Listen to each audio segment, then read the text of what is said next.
Isang recipe na napakasimple. Yan ang ating ibabahagi sa inyo. Yan.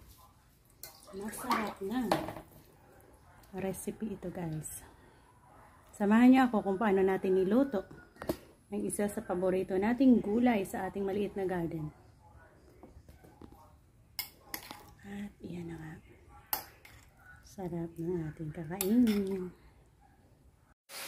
Nasubukan mo na ba ang simpleng luto sa patola?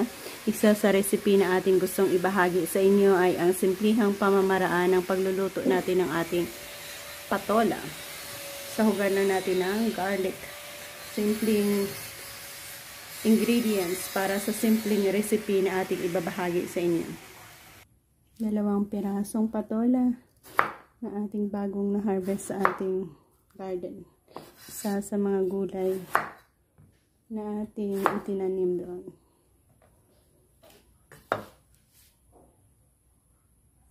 Ito na ang ating nakat na patola. So marami-rami ang ating 2 piraso lang yan.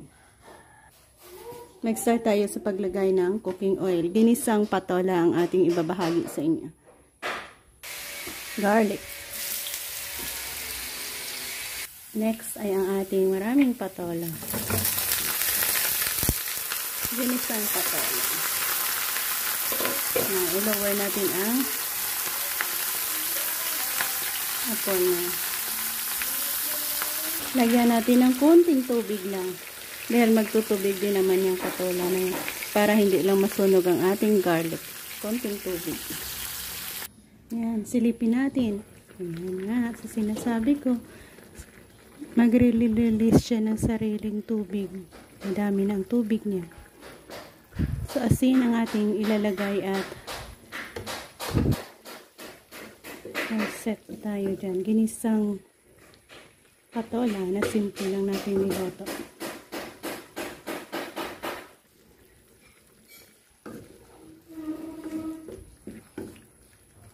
Sarap no?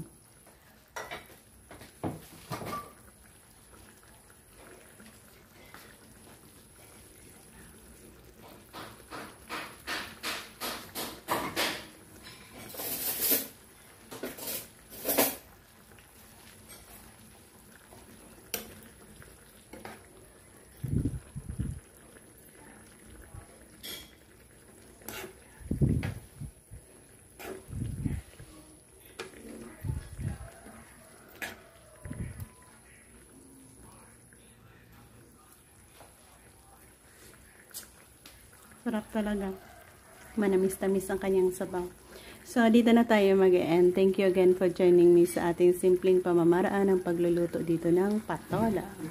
Bye-bye and happy eating.